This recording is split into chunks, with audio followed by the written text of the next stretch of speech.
เบอร์สุนทรเซงค่ะเบอร์สุนค่ะเบอร์สุนเสลนำยำกันดอไวซาพุทธะพลาเบนเซาธรรมะตลาธรรมเซาสังฆะสังฆาโดสมยัสามดนสามบามาดาเบดูเซาก็มีเซาสองดนสองบาสีเสียสมาเซาโฮมเขากึกบ้าอนันโดอนันตะหาดนหาปาเมื่อในเป็นมือลีวันกะอุษาวันเยวันหลงวันหงวันหังวันสินสีนาสดางมือเมียดวันนั้นพี่น้องเขาเก่าสึงเดิงมึงคำนำอุ่นเขาค่ะเฮ็ดเป็นบางปอยอ่องปอยกระทิงสั่งการคินเละปอยดูมะกูไม่ดูด้านปิดกัดสามกองเซมกันพมป้าเทียงปอยถับกำย่อมุนเละเฮ็ดเป็นบางปอยวิสดะบังกลาวันเกิดเจ้าเสียวค่ะปดันดะนาลดาอายุทนถึง44 ปีเตรียมนั้นเลยสังดักทุกเสลใครใส่ถึงเฮาค่ะพิงเงยไปมอนปั่นเก่าเฮาค่ะลูกเอาสึงเดิงเมืองคำนำลันเสอำกาลูกเอาสึงเดิงเมืองคำเกซีเมืองใหญ่โคมบาเครื่องต่อยถึงเฮาค่ะปีไซเมียดอูเมียดเอเฮาเขาลูกเอาสึงเดิงเมืองคำเวงตั้งยันเสียแผ่วมากันดีวิหันกันจองเสาเสียวค่ะปดันดานาลดามือตะวันมือไหนเน่เขาก็เป็นผู้มองห้องความปันเก่ายิ่งเสียงหนุ่มลูกเอาสึงเดิงเมืองคำนำลันเสสักเลยหัดแผ่วมาสีมาห่มเอาวาสีกุโสมันนอกุโสอันโลสุดโตหูจะสำเลยเปิงเลยเสียมว่าเน่อยู่ที่ในเสียย้อนกอมน้ำโดนับยำถึงผู้ใหญ่ก้นลงแลก็มาดีขัดสังบางปอยเอาเขาเสียมกานับยำถึงปลาผู้อุบเบิ่งก้อนเอิงเสียงสีเวงเอาเขาโซดังหมดดังเสียงเสียมกานับยำถึงปลาพี่น้องบริษัทอัมยาเอาเขาดังเสียงเลือกเยาวนมเท่า3 บาท7 เซนตัวเจ้าซองเบิ่งให้กันเย็นเสื้อสะให้มีมังกรกัดจึงเย็นใจเสกัมมันวันนั้นอยู่ดีคงสูงไฟเลี้ยงเสลยันสู้ปันพี่น้องเขาเลือกใหญ่นมเท่าเตรียมยิงเตรียมไซเตรียมเพ่งเตรียมนายใหญ่พี่น้องยิงน้องไซเขากูก็กูกลกูคุณกูนางกูเศร้ากูตนกูมุนกูป้าอยู่ค่ะบ่สิ่งใดสิ่งค่ะ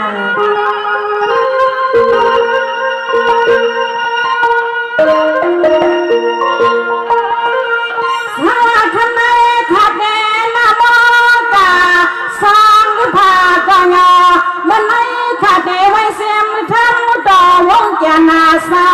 พมเขาคือพาลาตลาเลสังคาโอปลาเมมาตาคังสตาง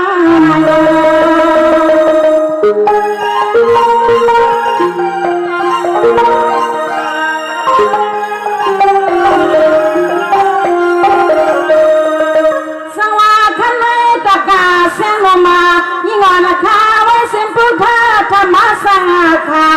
ไว้เสียมาดาปิดาอาสาลียาไม่ออกพายหูกุงาคังเด็กงาหอมบาสุขายาติกาดังเสียงติดองมา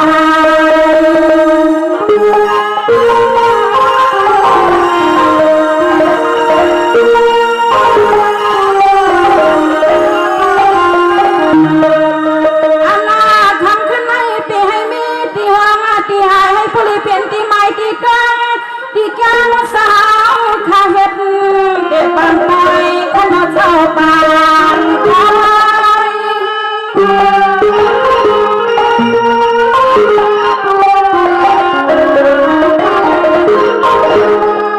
สว่าขันไม่เดือดจึงเสนมาตะกาข้าก็มีเสลียงกาสวานาคอให้มีนางตาโลปีงอข้าตั้งเสียงเลยแหละอันไม่น่าสังโมหะปล่อยเมสังเลยเติบหาปองเพียว่าเท่าขึ้นมา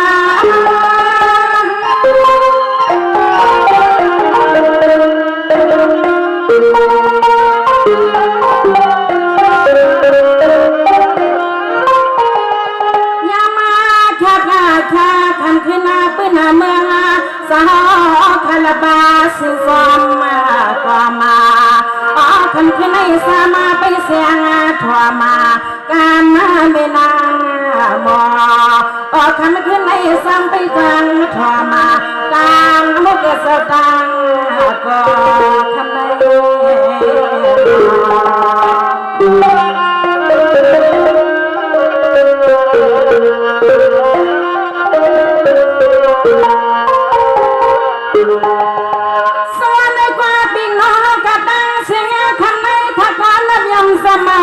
ยาให้อันโดดใส่ปีในวันขึ้นข้าเจ้าให้อันมีปืนหอมมาตัวยาลูกยังซีมันไม่ใช่ลูกขับปตังมียันละตังมาอันไม่ใช่ให้พ่อแม่ตังทางใส่ลูกขับปตังมีมองเปลี่ยนนอน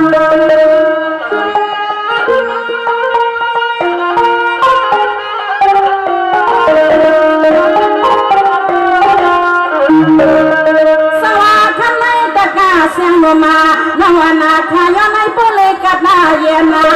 เขียนนาก็เสียงให้ป้ากัดไปที่ในกี่ปอยกัดปอนนาอุ้มน้ำนองทำไมน้ำมา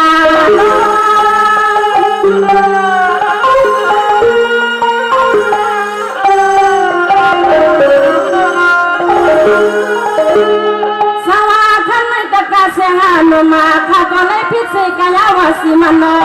มันไม่ตะกาเสียงโนมาขายอนอยู่กับมือตะลาให้ไม่ออกข้าอุงาปังเสียงโนมาขายอนกันดาคุบยอ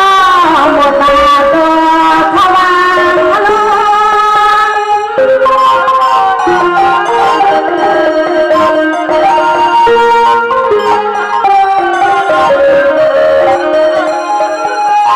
ยามาเมื่อพอแค่กะกิงาเล็กกะยิงาข้าวลูกเอาตีนาตียายีวัดไปอันน้องให้ป้าคือกะสวยกุดาเสียย้อนไม่ป้าสมันเนปนสาวข้าป้าเข้าป้าโนมาซึ่งให้ตัวเล็กกุมบุมาป้าปีป้าน้องดังเสียงดังลายาซึ่งให้ปลีกุมบุมาเสือสามากาศิลมาไทยทำไม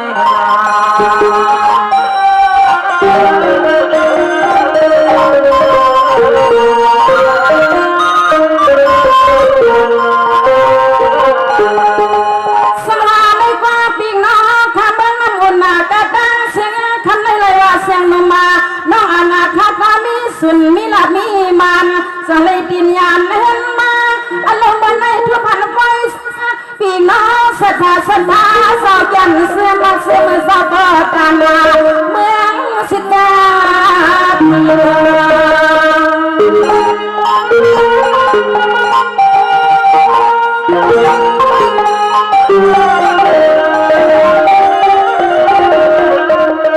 สักขณะนั้นดานาดาข่าวอันขึ้นขันในเมียนเมื่อเสียดอปัตตนานั่นละได้สาวเป็นสาวขาอันตะกาลุงอันตะบีสาวขาในผาดายันที่ในกำลังนักแค่เขียเมียป้ายันที่เมื่อกี้เลี้ยงพี่น้องกูมันกูเลี้ยงเจ้าสมัยสายอทำในหินสาย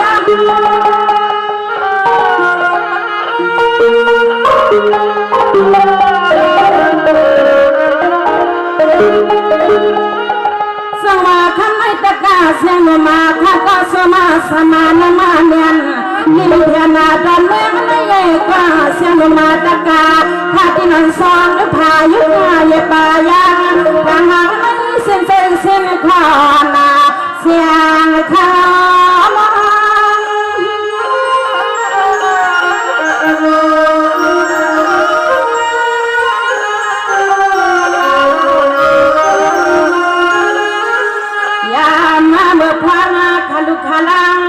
น้องหาขนังหากันสวาหตาจ้าลูกฟังลูกมองก็ทางให้สัตมาเสียอันนั้นจะเป็นสาวขาตังเสียกุคุณกุณาก็สั่งไม่สั่งจะปลอดแต่มาสมสมลักสมพอป้าหนุ่มอ่อนเสียงเท้าก็เสือนอกท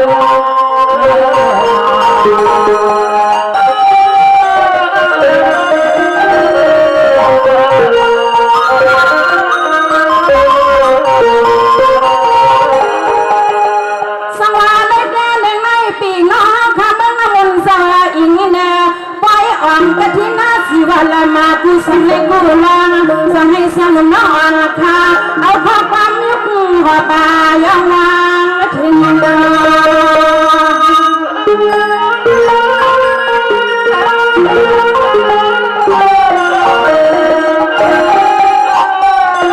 ส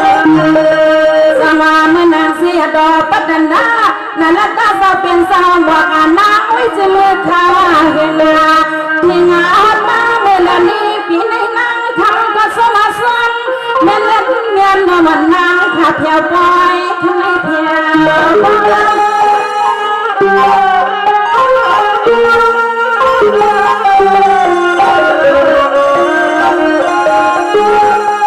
สมาทำไมสมาคาติลาปาลงมาในอามามานาลงสิเลอามาใส่ที่ในสานา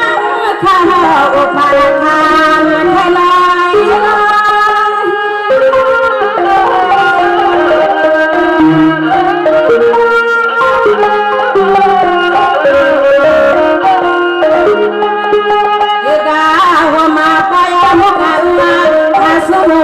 สุดดไม่เต็มเลยค่ะซึ่งให้ผลิตมาเพื่อพันปานเปียหันน้องหาหลักเดิมทุ่งแมนน้ำอุ่นมาอ๋อถึงขึ้นในนางเท้าลายก่อนมาเสียงใส่ยอเพราะพันพี่ควยพี่น้องน้องยิ่งน้องใส่ไม่ป้าไม่นายสาวเล็กรอยอ๋อลายก่อนมาสุกานังตัวกันสุกนังตัวกัน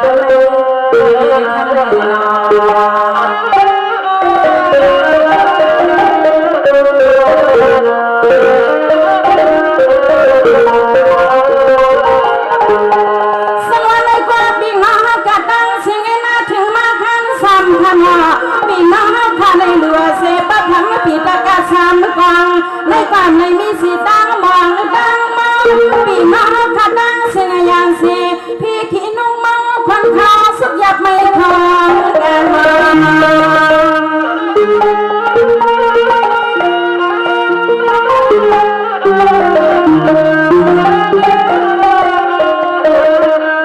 สวัสดีน้องดังเสียงสาธิตเลยน้อยพาดายันที่ในงานไหนป่าสิริสารพัดสัมผัสบ้านพี่น้องทำเอากระตังเสียงสามเหมือนอีกันกับทานเอาดินขึ้นมาถอยมองเสาแพ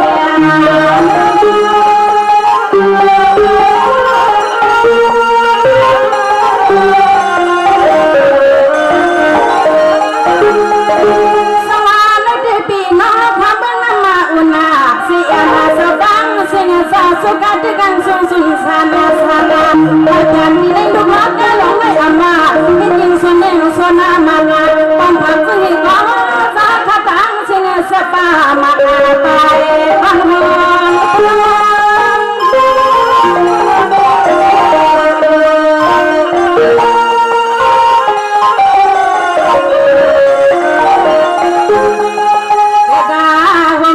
พี่น้องกูว่ามากูเองสามัญเฮงดีดีค่ะอันนั้นเลยเพราะว่าขันนากันเลยทำขึ้นในนางข้าสมุวังสุดาสุดาเสียเสพิสน้องมาเลเสเลมากามาขายาคุณลิสิกาสาวปักขมันลวงเดลมา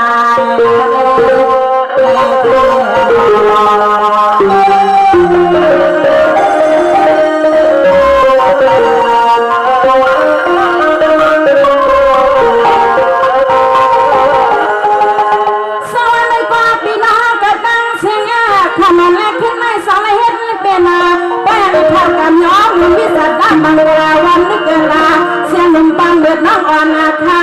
มาปุยที่ไหนลิกาสาสางมาสาวอยากยันทางขึ้นเต็มปืนสาย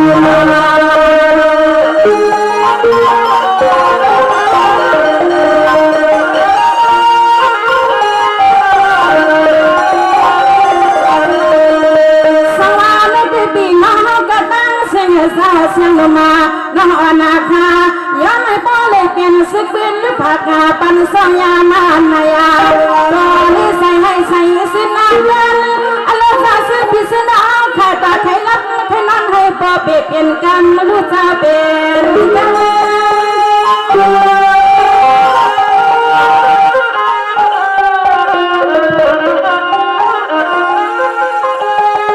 สวัสดีไม่สวัสดีค่ะเด็กเป็นก็มันแรงกามันไม่กันเสียโตประดันหน้าและก็จะเป็นสาวขายนอกความเหนื่อยในก่อนนะทำให้ ขสมขอกระมอนปุยินวังดัง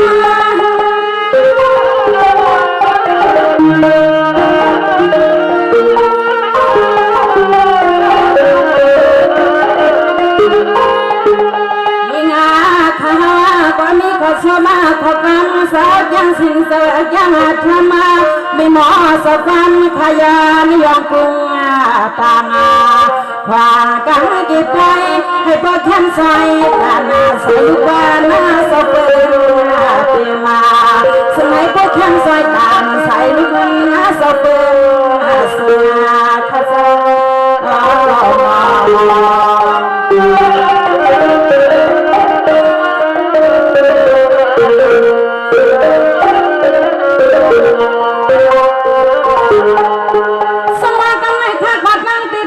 ใครขาดบ้านตาเสียต่อปัดดันหน้านาลักตาสาวขาดแต่มือยำเล็กยำเลี้ยงมาบังเสียอ่อนแข็งแข็งสุดกันขนอพี่น้องเขาตั้งกุบังสันกระตังเสียไปทำมาพินกว่าลีนอ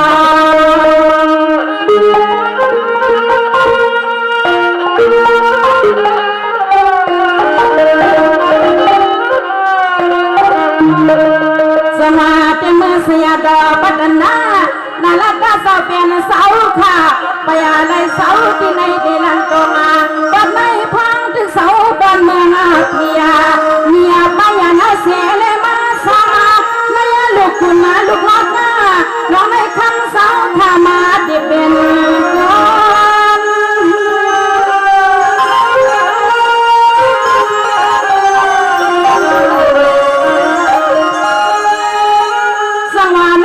พี่น้องขับดีเดียวกูพายอาพาย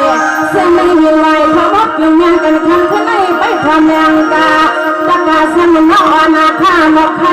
ที่ไหนเส้นให้บอกยอสามันใจน้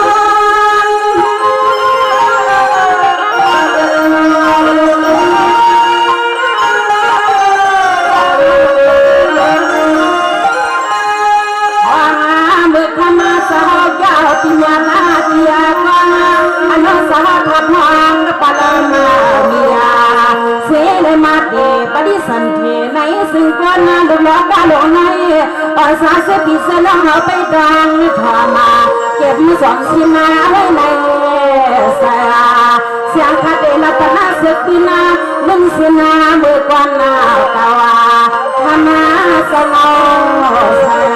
นังโค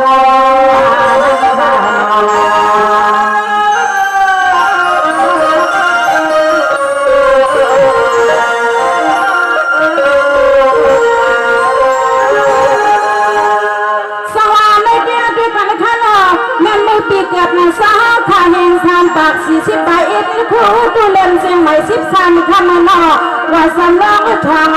อสามตาเนียยันควางหัดวางดีไหนทั่วโลกก็หลงในสาเสียงเล่นเสียงทอดดังทำดี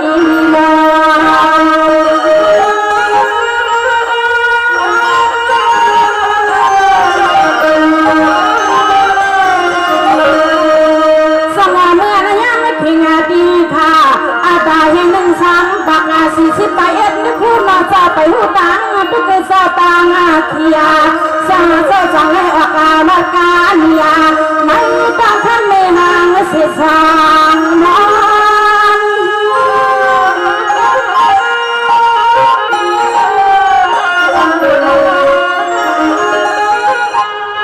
สงาในความด้วยกันขนมเมื่อยังเข่งอาตีอาคา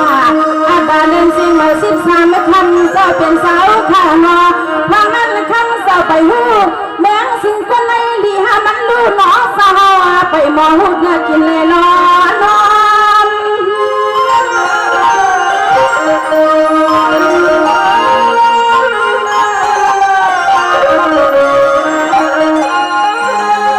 ยามมาเมื่อพังนั้นธรรมาก็เป็นเมหาคาสมหาบอกคุณาพานาเมื่อนาลูกใส่ใครกินใครนอนนาเลยปัดไม่เพียวยามเมื่อธรรมะเจ้าโยพอดาอันนั้นจะเป็นสาวแค่นาคำก็เป็นเมียขาอ่อนโจมาหัวบาสมาสุสมยังมาสุกาเนนาสมสุสมยังสิทนา เนียนนั้นคอยคนเอง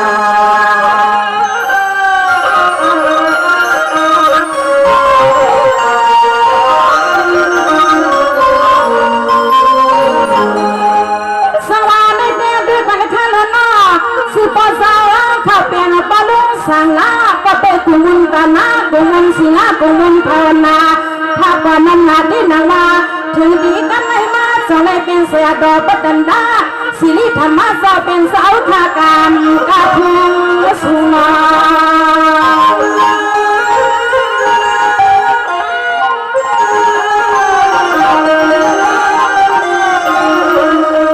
สวามันนางามาตาปีตาเมออกพาขมาปนังตัวข้าสองให้ลอยพาดายานที่ในตัวน้อมเราขยาอุงาว่าเมื่อคำสองข้าลีเลยสิงอาทิตย์เอาขับปืนลูกไส้สาวขับพองเลยเป็นคนน้ำเกณฑ์คน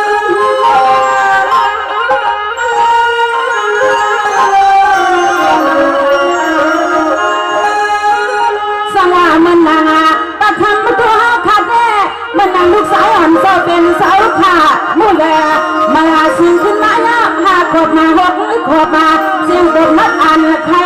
ไม่สำในน้อยผาดายันลุกขมันสายตาลน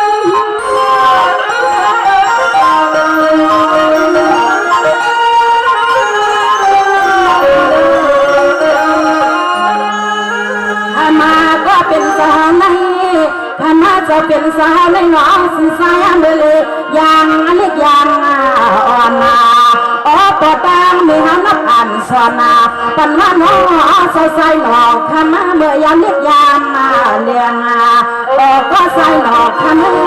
ทางเลยคำสมปันเราเพียงเพียงนั่นเองนั่น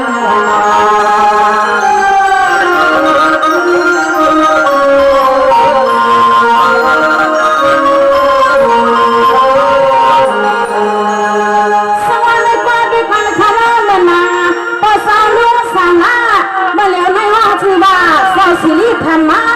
มันยะเนียนที่นาวาอสาวเขาสาวกรรมกาลีตะพอยาเปลี่ยนสาวนวัดนางจังปนมาเมืองไม่ดังลัง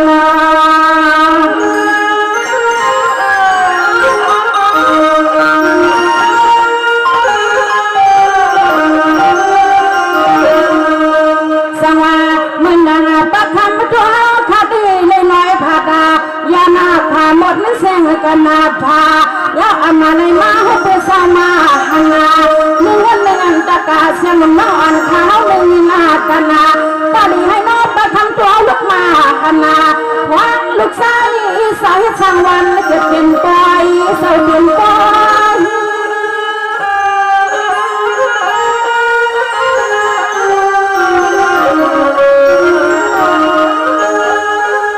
มาจะเป็นสาวข้าวันไหนไม่พาการน้องตาอาณาปอตั้งไม่หาขวันลุกขึ้นลุกอาสาอันโลกขน้องขนางไม่กอดทบเลี้ยวสิข้าเสียขากันไม่หมอลูกชายหลอกขันปอตั้งไม่ให้เดเป็นตะปียาหันตาไม่พาการเอาเล็กงานต่อกันแล้วงานที่ในศาสนาโตเป็นสาโตเป็นสา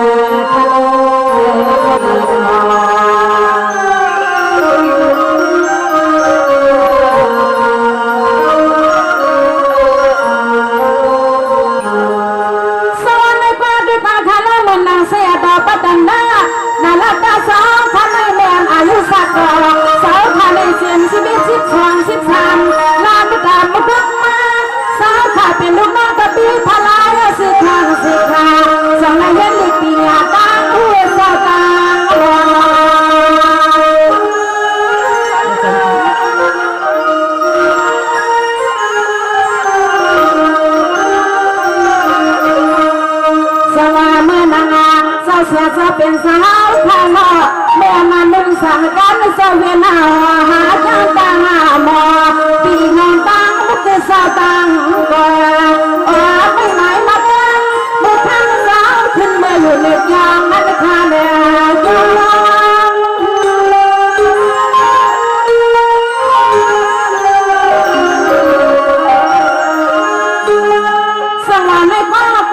กุมุนาตนากุมุนสินากุมุนภาวนาเสียดอกปดันดานานาตาสบินเสาขาข้าไม่หวังให้มันยายาเอกดาอามากาความบุคคลสมัยพักกันแรงคำสอน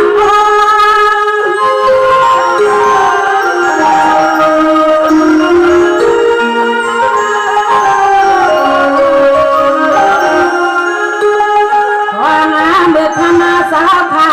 เมื่อเลยย้อนเขาเป็นนาตะเปียหานาสาวขาไม่ทักการเลยนาสมาเนียเป็นตะเปียเสียดอต้นสาวนางวัดนาดังจวงบอโอ้สาวขาใส่ขยินปียามยามสอนลงตาลงตาบอเลยโซโอ้โห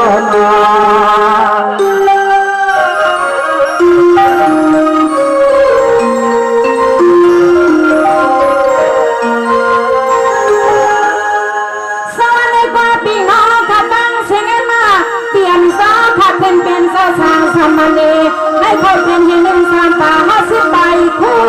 อโลสาวขาอโลมันไอ้สังมขาวก็ยินหูในตึกเป็นวันตอนสาวเดินมาปันวา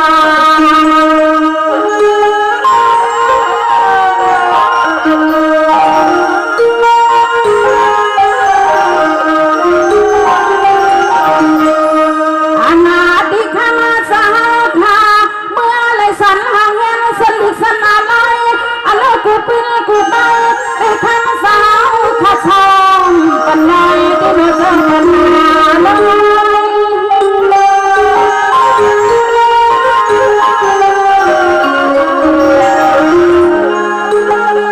สวาไม่ได้เกี่ยมาเสียดอปัตนาสาวขาบุปผายลอยกอทั้งสาวสมัยวินหอลงตังอันนักมาลูกอยากงานมันก็สวสักคำสาวขาเป็นสังสาร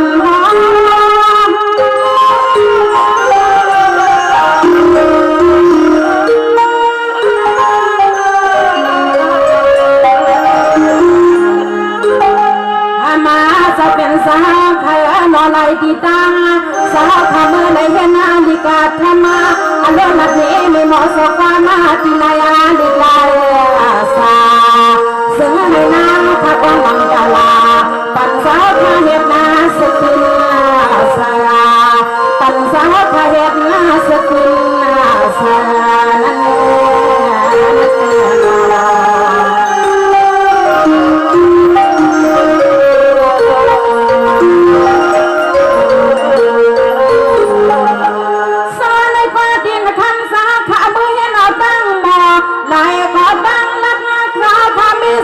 พี่ปัน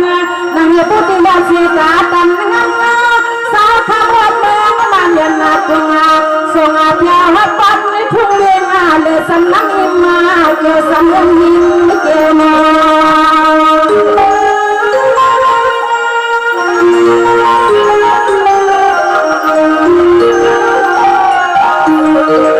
สวาเมื่อนาเสียดอเป็นสาวข้าข้าเป็นสาวสมณีสิเนกิงออกไปหันสาวขาเลี้ยวัดตัวงาเพียวหาลังไป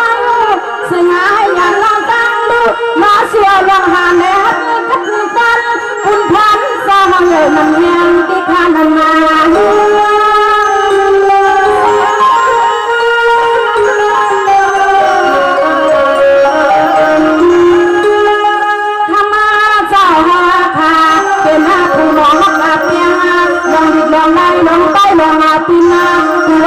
คือคืนนาสวรรค์มายานาสวรรค์ต้นสาวเวนันกะเรกอตัวเป็นโลหันเลยฮักนาสาวปัดมังกูมึงกูไลก็ใส่เสียดในอาศาสนาเดินสาวในนางทาก็นางหันนาก็ใส่เสียดในศาสนาเดินสาวในนางทาก็นางหันนาโอ้เจ้าโอ้เจ้า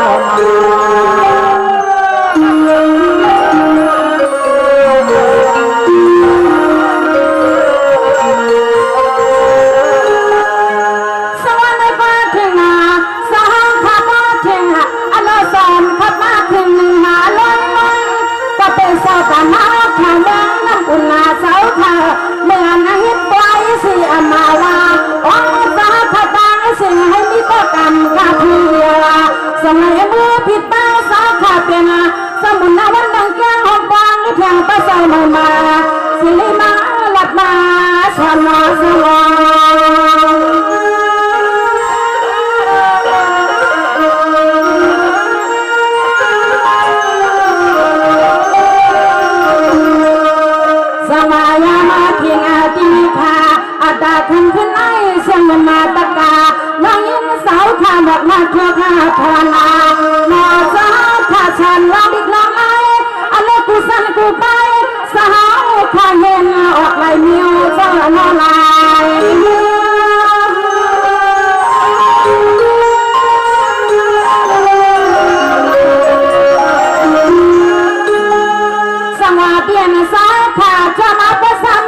ำตาปีน้าขมน้ำบุญเสียนสบางเสียนา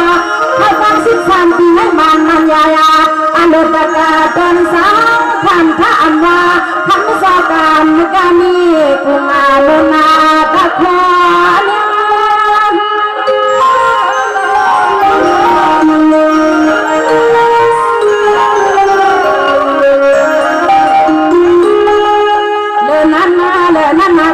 สาวขาปาน้ำใสน้ำมาคอห่างเพียงห่างคอกุหลาบกุญยาขายงาต้นปานมาหมอกาโอ้จะเป็นสาวแค่นักปีญาไอ้สาวขาทุกทางนี่พี่น้องอัญญาคนป้าลูกน้องตัดเบสาวกุศลกุณาสมาเลยยินนาพอมาไปหูไปลองตั้งตัดตังมอนุ่มนอนเสียงขับเวลาเด็กปีเนน้องดังมุกดังพอทะเล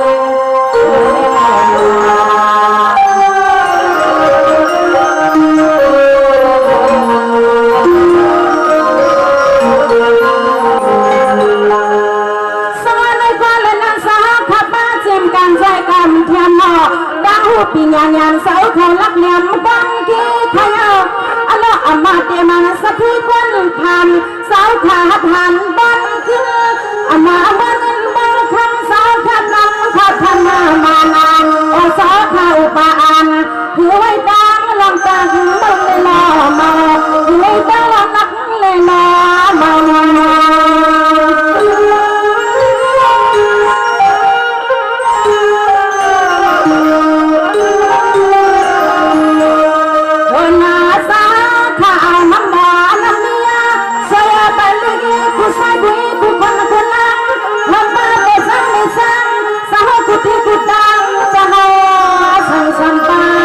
สานปัง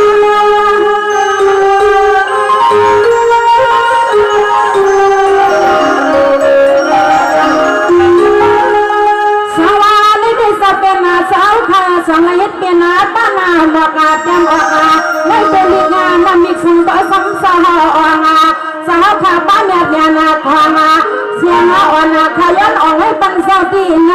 อย่าให้มีแรงเดือดดาไม่ในควางาตากี่คน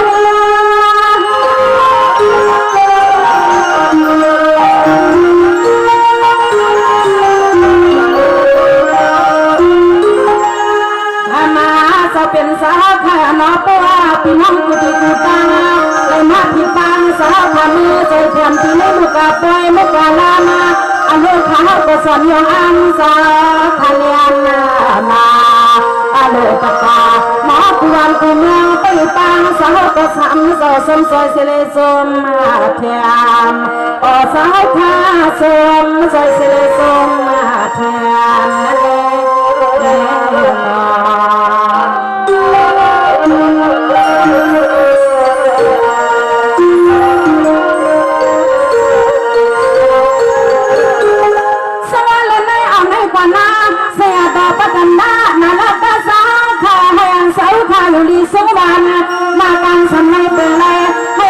ใส่เสียงแหงเสียเวียนไม่พักกันเรื่องเรื่องเขียนคว้า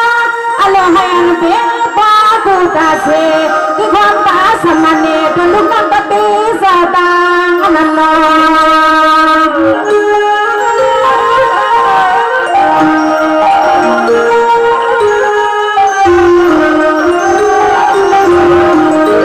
เสียมาลูกนั้นไม่กว่าหน้าตากาเสียงมาน้องยิ่งสาวขาดสุดตาปัญหาสิ่งหายธรรมสาวขาตัวเลยใส่สาวขาไปกับฉันดันอโลกคำสาวขาที่กลางอย่ามีสังเกตโซซาน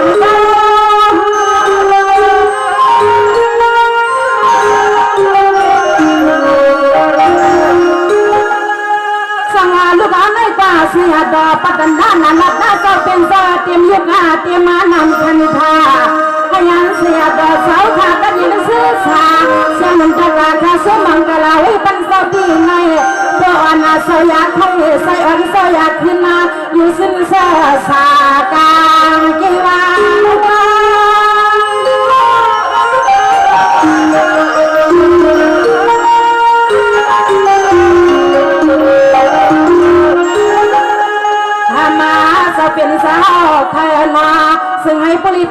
ติมงติมองติคลังสาวขาเป็นติไว้เดียวกุคุณกุนางกมปัวสอสะเป็นสาวขาสาวติละก็สึงให้เปลเสียเปียวเสียดอต้นสาวเจ้าหัวมาเสียดอต้นสาวเจ้าหัวธนา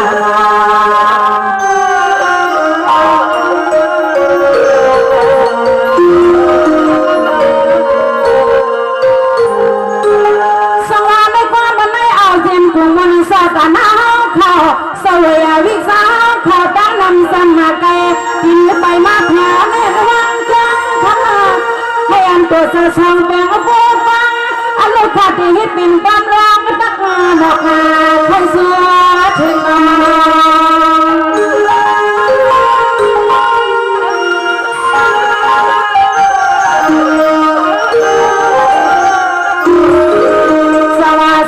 สาตานาโมกไม่เลยปิดกาเดลอเสียงมาคาสุลาดอกเมีย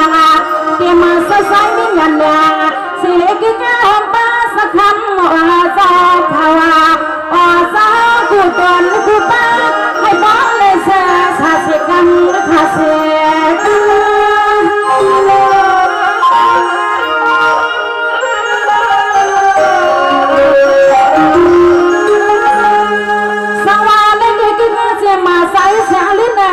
สามาเมืองจะเป็นสาวเจ้าสาวสีฮัลโหลสาวสีพอเดตังอโลเมนเสียงมานอนขายบายังโซโลมาสุดาเมียเปให้ลอยกัง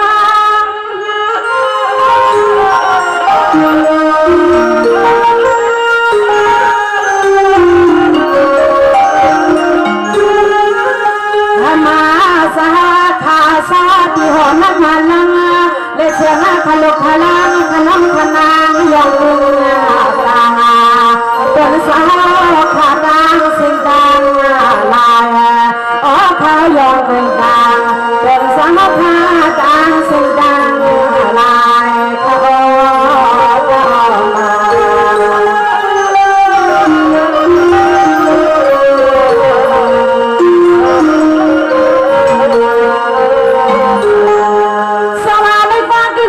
สตนากะทิงากะทินาสิวาลาเมพากันล้อมัน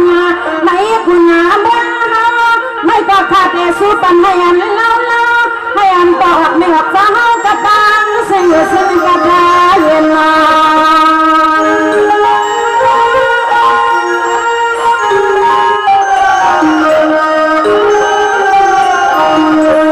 สมาคมไม่เสียงนานาคาสุเมียปานาไม่เหมือนไม่มีเพียงสาขาหนอตัวเล็กใส่ให้กระดาเยนาเมียนากัดไว้ที่ไม่กี่ไป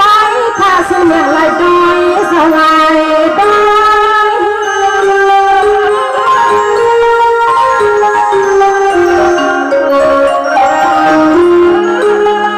สวากิจเสมาลูกยิงปีนังโลหะเมื่อหนอกิเสมาปีนังหอมาขเมคดีสุภากามากากาให้ยาละอ่อนยาคุณให้สักทีงาทำมาอย่าให้มีลองดังอย่าบาเสียงข้าสวด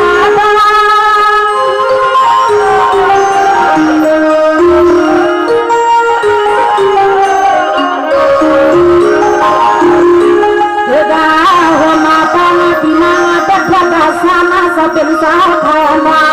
สาธิเมืองมันเองวันนั้นเมื่อไรก็สิ่งให้ตัวใส่ที่ไอปีนังก็สั่งในสังสาวขับในสุนาตาเสียเสียงที่สูมาปันนี้สิ่งให้ตัวมันก็เสียการเสียกันลายกา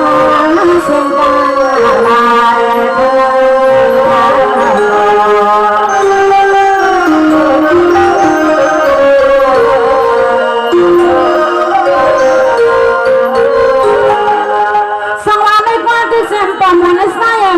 ก่อนแล้วเขาตั้งเฮือนน้ำอุ่นในตาเสียงมันคามิสุนสูปนาให้อันปมันไม่มันเฮาเขาอยู่ลีกินวันปีปานวันขึ้นคำให้ ยันสื่อเสียงผู้หอมไม่กินเพื่อนวันเส้นดวงทิ้งพาเสียงพระสูมังกลาปันโตฟังในสางไทยมา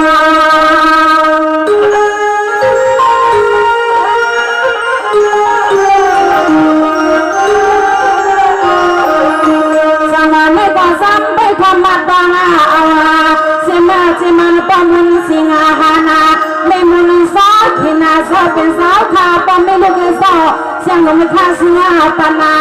อนาปตังไม่ให้อยู่ลินาทุ่งนาลา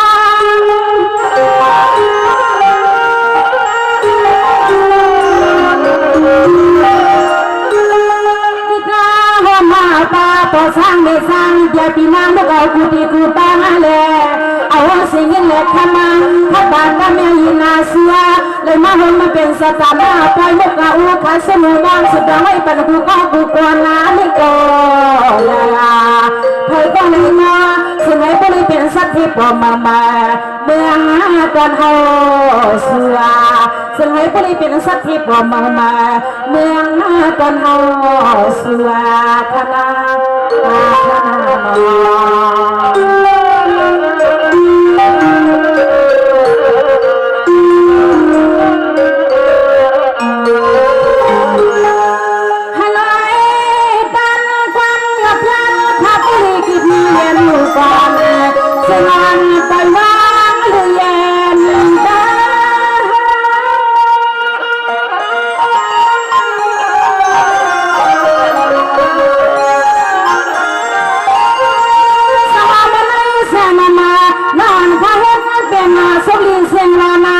ปนาอะไรก็มาขยันข้ากันสิกวันข้าปีกน้องกันเสียข้าที่ได้เลยก็สลุมมือหักต่อตาไม่ให้ไปว่าอ๋อผู้ใจหนามาข้าจางไปขึ้นหน้าเปล่า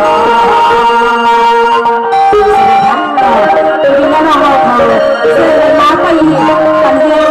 สิ่งเสียงของห้องกันได้ไปก่อนเราทำนี่เลยให้เราอยู่นู่นนี่แหละทำอยู่จุดตึนอายุอาศัยยาวยืนให้ได้หูสักทำตื่นกันกูก็สิกำค้าเมื่อสุนดังสิค่